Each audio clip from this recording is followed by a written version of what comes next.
Welcome to Business Success Tips, where you can learn to make more money in less time and have more fun. It's on the more fun part. I'm Paul Sandeman, your host. I'm founder of Contractor Staffing Source, where we help contractors build great teams. I have as my guest today, Demi Smith from HITE Digital. Okay, so Demi, tell me, why should people listen to you versus somebody else?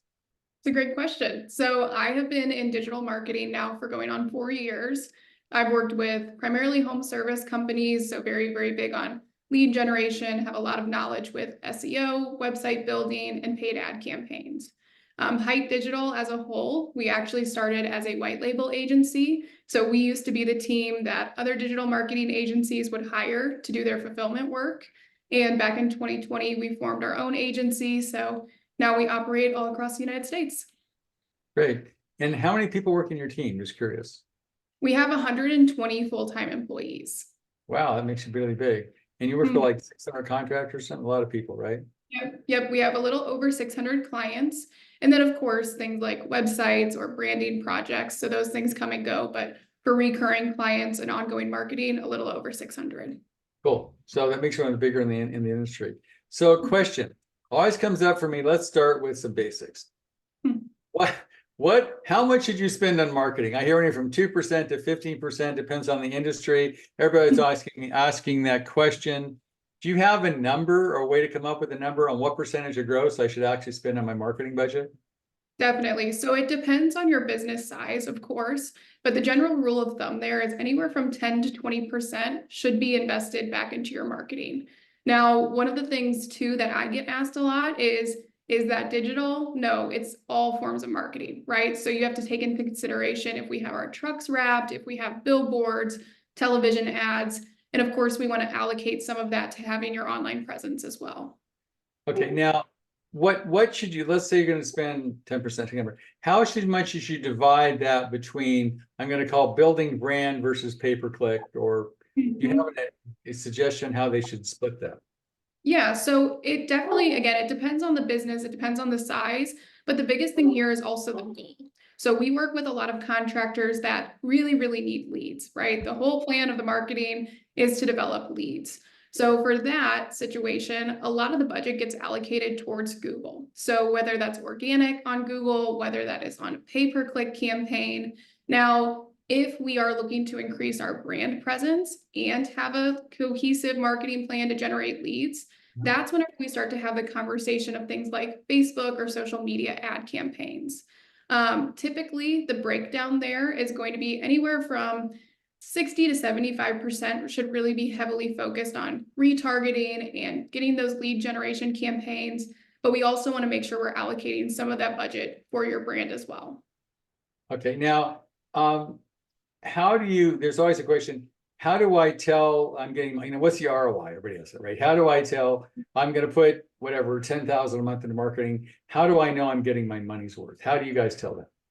That's a good question as well. So whenever we're talking about return on investment, some of the biggest complaints that I get whenever clients are switching over to us, whenever I'm having those conversations, is lack of reporting, right? So you want to make sure if you're setting yourself up with an agency or if you're running campaigns on your own, which can be difficult, but just for the sake of this, for focusing on an agency, it's typically beneficial, of course, to have reporting meetings, but also have some kind of dashboard that houses all of that data.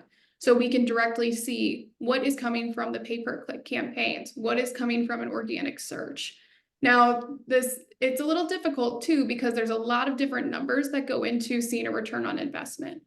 So some of the questions that are going to be green flags when you're talking to a marketing agency is they need to be asking you about things like your average ticket cost, your conversion rate, what is your ideal client, like what is your ideal job size, so that we can say, yeah, we're investing 10 or 15% into marketing, but we're also targeting the highest quality of leads. We're not targeting small jobs to where we won't see a true return.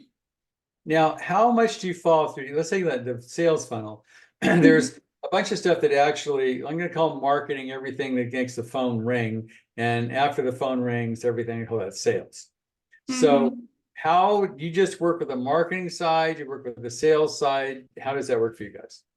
So we do not do anything in comparison to like community management, right? So our goal is to send you more leads, whether that's a form submission, if it's a phone call, if it's a message through your website, you then are going to be responsible for making that sale, right? So we can help make the phone ring, we can help get more inquiries, have more conversations. But what it comes down to then is if we bring a client 30 qualified leads, but say their sales team's not answering the phone, or they have a really, really bad sales process, they're not converting any of those leads, then that gives us a little more information to see, okay, next month we need to increase the lead amount by X, or we need to increase our ad spend, or maybe we need to have a conversation with them about their sales process. But yeah, that would be on the business owner and the sales team. Now, question, do you ever have services that can answer the phone if they need it answered, or is that something you mess with at all? So there are some agencies out there that will do that, right? There are some agencies that will provide like a call center or some kind of response. To be entirely honest, unless you have a really, really large team and a very large sales volume, I wouldn't recommend it. The closing rate tends to be a lot higher whenever we're talking to actual members of the company or to the business owner versus outsourcing that to some kind of call center or retainer. Right. Now, what kind of conversation you have with somebody? I gave you 30 leads. You didn't sell 2 of them. And if you do like a mystery shopper, we called, 5 times and nobody answered the phone. How do you deal with that? Yeah, so whenever we have those conversations, and we've had this happen. I mean, every marketing agency has like, hey, you didn't bring me any leads this month. And it's like, well, we did, but your salesperson's not answering the phone, right? Or we noticed based on our call recording or our data that these form submissions are just getting sent to an email that was updated 2 months ago that we were never informed, right? So those are pretty tricky conversations, but we do keep all of the data. So we have all those call recordings, we have those metrics housed for our clients, and actually they have access to them at all times. So we give them a dashboard that they can check into. And most of the time, once we have those conversations and we bring up, hey, like your sales team is not closing these deals or they're not answering the phone, we go back in then and actually show the proof, of where we're seeing this. And then we go from there to see how we can fix it moving forward. Now, I hear there's AI that will actually diagnose the recording and say, look at this, you should have done this and this and this. Is that true? Yeah, there's AI for almost everything, right? So we can definitely submit those recordings. I know that AI is a big topic right now, but we're also starting to notice that, of course, AI hasn't been around for a very long time for us to know how is that going to work for a long term, right? So there's a lot of companies out there that are using AI for, just as you mentioned, for suggestions, for content, for all of these different things. And it's actually having more of a negative impact than a positive. And one thing I can say is like with the AI tools out there, try them, you can use them intermittently, but don't heavily rely on AI just yet because we're seeing that some businesses are getting flagged. Google doesn't really like it. And the last thing you want to do is mess up any kind of ranking with Google. Right. So how do you see that you're in the middle of it, AI affecting this whole digital marketing industry? What do you see? What do you see the upside and what do you see as the downside? So what we're seeing, and of course, it's definitely made advancements, right? But originally AI was Microsoft, right? So Microsoft was coming out with AI tech advancements. Well, if we know anything from history, Microsoft and Google are not the best friends, right? They're direct competitors. So we can see, like Google can detect if we're just using AI to write content and we're just copying and pasting the content.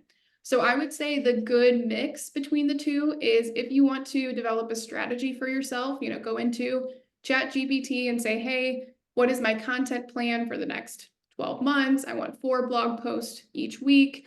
Look and brainstorm some different topics. But if you're using it for actual content writing or blog post, you definitely want to make sure you're in there rewriting the content, editing it, and then publishing it.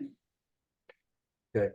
So I've seen the industry, I'm going to say an interesting effect of AI, and this is, you can give me your comment, is that a lot of capital is moving from things like information companies and into construction. Because if you look at it, AI is not going to put on a roof for a long time. Right.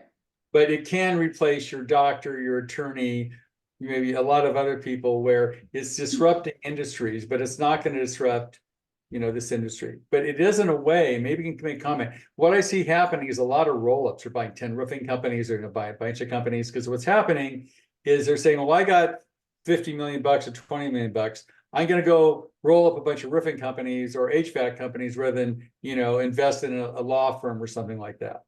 So do you see that happening all in the industry? I haven't really seen too much of it, at least on our end. Now, I can only speak to the advancements that we have used it for. And of course, we've done a lot of testing. I'm still the biggest proponent. Like, I think AI can replace a lot and it can help a lot, but I don't think, in some instances, people could think that my job could be replaced by AI, right? Doing digital marketing, doing these campaigns. I still think that there's a really big impact on humans touching those right now and making sure everything's good and generated. But I haven't seen too much in terms of where we're concerned or where we're seeing a lot of roll up or buyouts from AI. Because I've seen just recently a lot of capital is coming in and they're buying a bunch of roofing companies up. They're buying a bunch of companies up. And obviously, I'm going to put it this way, if you don't have your marketing act together, they're either going to buy you or put you out of business, for lack of a better term. And I would think a firm like yours is really important, because if you're not on top of your marketing, then somebody comes into town and they're using the latest marketing techniques, they're going to kick your butt because they know way more than you do. Yeah, you're exactly right. And the thing is again, in the beginning of the conversation, we were saying sometimes people come to me and they're like, hey, I need leads yesterday. Like, I needed to have this positioning. I needed to be on Google. I am really swimming right now, or I'm drowning. And the best time to start marketing is when you don't need it. Honestly, it is when you have that referral base, whenever the market, like for example, with roofing right now, there's just as you mentioned, we do see a lot of new roofing companies entering the market, new websites up, new content, and people are like, oh, I don't even know who that company is. But just as you mentioned, they're going very heavily with search engine optimization or managing pay-per-click campaigns. And if you miss the opportunity when the saturation is low, it's going to be very hard and much more expensive and a longer time frame before you really get that ranking. Yeah, because they have a lot more cash than you do. I mean, they're used to throwing money at things, and that's going to do nothing but raise the price, because Google doesn't care, right? Exactly, you're right. It's a supply demand issue. So Google ads aren't going to get any cheaper. No, and they're just only getting more expensive. I mean, pay-per-click campaigns anymore, it used to be a service that we heavily recommended. Majority of our clients were running some form of pay-per-click, but especially like Dallas, Texas, for example. If you're a roofer in Dallas, Texas, at minimum, you should be expecting to pay $60 for a click on that ad, right? And who can do that? That's a very competitive ad spend. Right, because somebody decided to buy a bunch of roofing companies in Dallas. They got a bunch of cash. Said, easy way to get clients would just spend a ton of money, and then you're sort of wiping out the competition. I look at it this way: that if you don't get into marketing with the kind of things you do, the roll-up companies are going to decide to buy you because you own the market or are good at it, or put you out of business because they can do it on their own cheaper, or however companies will do that. Yeah. And I do think to that point, that is a big reason why a lot of companies are apprehensive to start marketing, because they're like, hey, I can't compete with these big names. I can't spend $10,000, $20,000, $30,000 a year. But there are some areas of opportunities there too. Of course, it's never bad to invest in SEO. Now we may have to start with the lower hanging fruit. We may have to start with some smaller markets or some areas that we can dominate pretty quickly that don't have a ton of competition. But for like pay-per-click campaigns, even those with huge ad spends that are spending thousands and thousands a month, typically there's a timeline where that ad spend is going to run out, right? Or maybe they have the campaigns at certain times of the day, and Google doesn't, Google's aware of that, right? It filters leads to every company that's running ad campaigns. It just may be that I wouldn't want anyone to think like, oh, well, it's not worth it for me because I'm not going to spend $30,000. Right now, also, can you geofence the Google stuff? So if I'm in Dallas, or I'm in, I'm a DFW, some major market, but I only want clients in this, county or this small, can you geofence the campaign so you just get that one area? So we can get very strategic with the campaigns in terms of targeting based on location. There are some ad platforms that allow geofencing where it would be strictly within that limitation, but it's with a generalized pay-per-click campaign, you're typically going to say, hey, I want to target this county or these zip codes. And it may be that every now and then you're going to get a lead from someone outside of your service area, typically to no fault of Google. It's just the person that clicked on the ad or someone that happened to be displayed the ad and they didn't realize it wasn't in their service area. But geofencing, it's a little bit, we don't see much of it anymore. You know, we don't manage geofenced campaigns just because it's something that's kind of decreased in popularity over time, but it's definitely worth trying different options.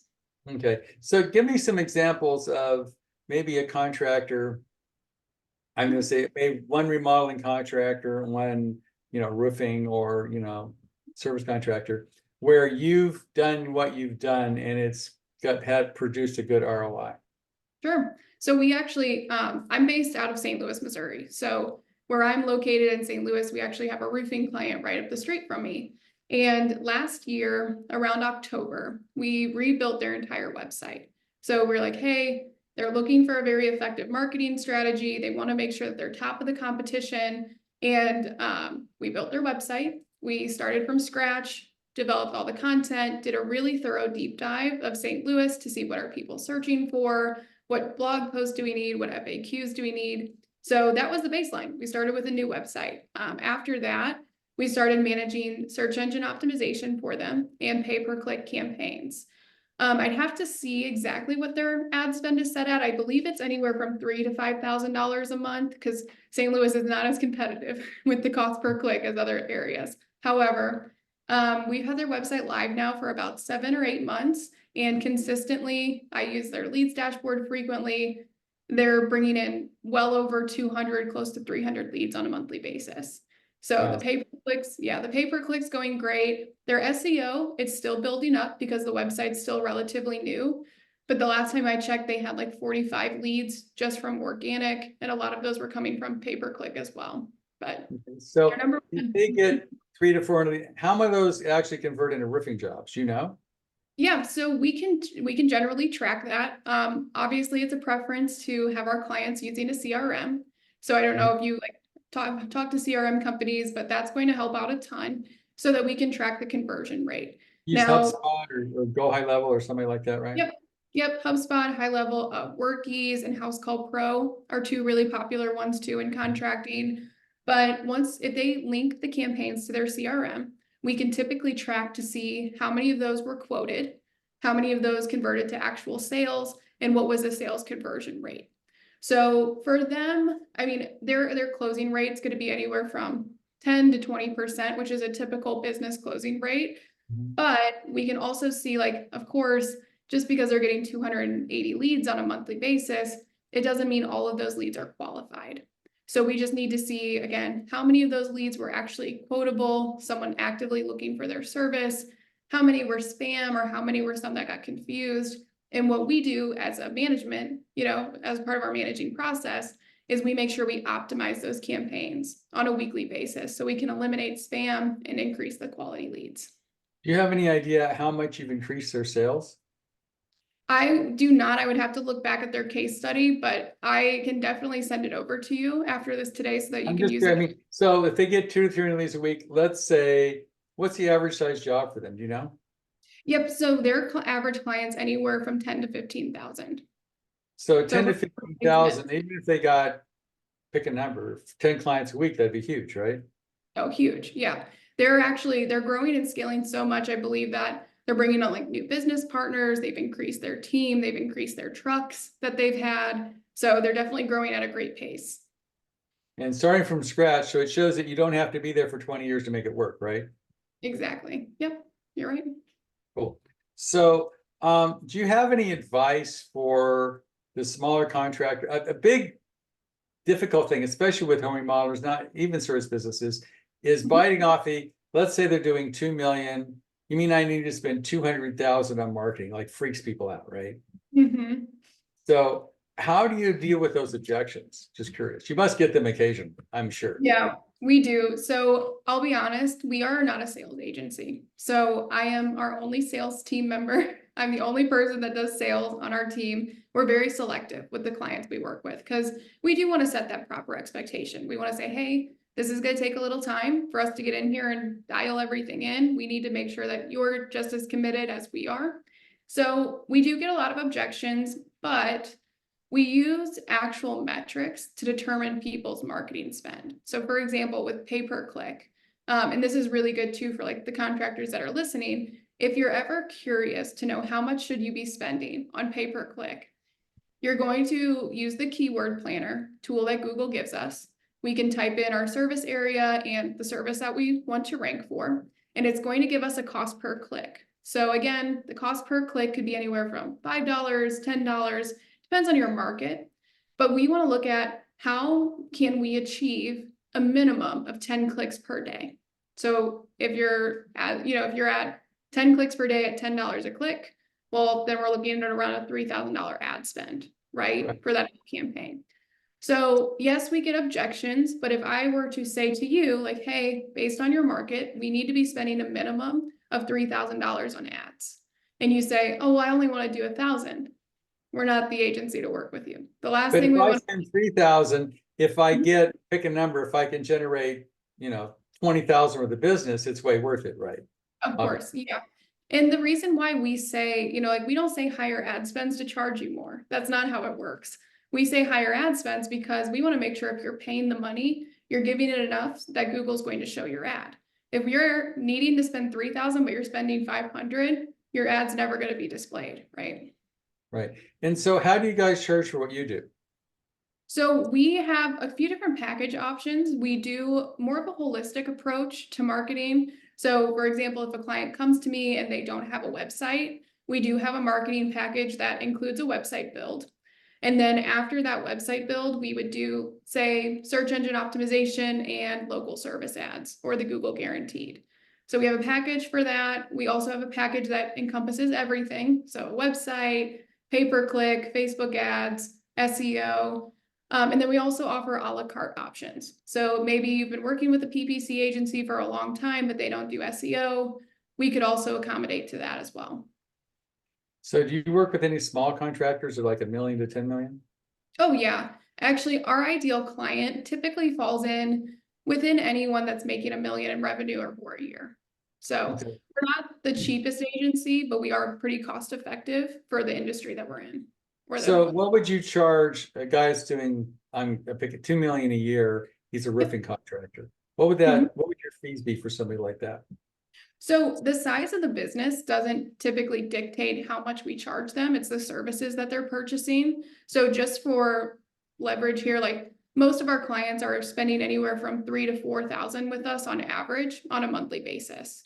And that's for, again, everything, right? So we're talking about Facebook management, Google management, SEO, website, things like that. That doesn't include the ad spend. That just includes managing all that, right? That's correct. That does not include the ad spend. Okay, cool. All right. So, Demi, if people want to get in touch with you, do you have like an introductory call or any way that people can reach out to you and sort of find out what it would cost and what you can do for them? Yep. So again, I'm the main point of contact for anyone that is prospective or interested. So what we typically do is we do a quick discovery call. Anyone can set that up with me. Even if they just have some questions, I'm happy to be a resource and answer. If they would like to work with us or if they're thinking about investing in marketing, typically then we would move on to a strategy call where I can actually take a look at the market, take a look at the competition, give them a more accurate plan for their marketing, and we go from there. Okay, and then you could say, well, to be effective, you're going to have to spend X $1,000 a month, and it'll probably return you X amount of leads, and you convert those leads, and you can tell them what ROI they might expect if they get the leads they're looking for, right? Exactly. We break everything down in that strategy call. That's not a sales call. That's just us saying, hey, here's where we think we can get you. Is this in line with your goals? Does this sound good? If yes, of course, we'll move forward and work together. If not, it's okay too. I'm happy to do those strategy calls. Great. And then how do people get in touch with you, Demi? So I have, of course, email, phone is best for me. I'm always available. So I can definitely send over my phone number, my email address. Do you want me to say it here on the podcast? You just put them on the phone. That'd be great if you just mention them on the right now. Okay, yes, so my phone number is 314-403-5593. So you can call me, text me at any time. My email is dsmith@hitedigital.com. So you can reach me by that as well. And then if you guys would like to book a call with me, feel free to reach out to me on one of those ways and I can send over my calendar link. They can also go to the website, HITE Digital, can't they? Yep, they can go to the website. They can, if they click book a discovery call or book an audit, that goes directly to my calendar as well. Okay, great. Well, thanks, Demi. I appreciate you being here. And I think anybody who is doing digital marketing would have some agency of your size. I think it'd be useful to look at what they're doing and finding out if they're giving the biggest bang for their buck. So thanks, Demi. I appreciate you being here. Of course, thank you for having me.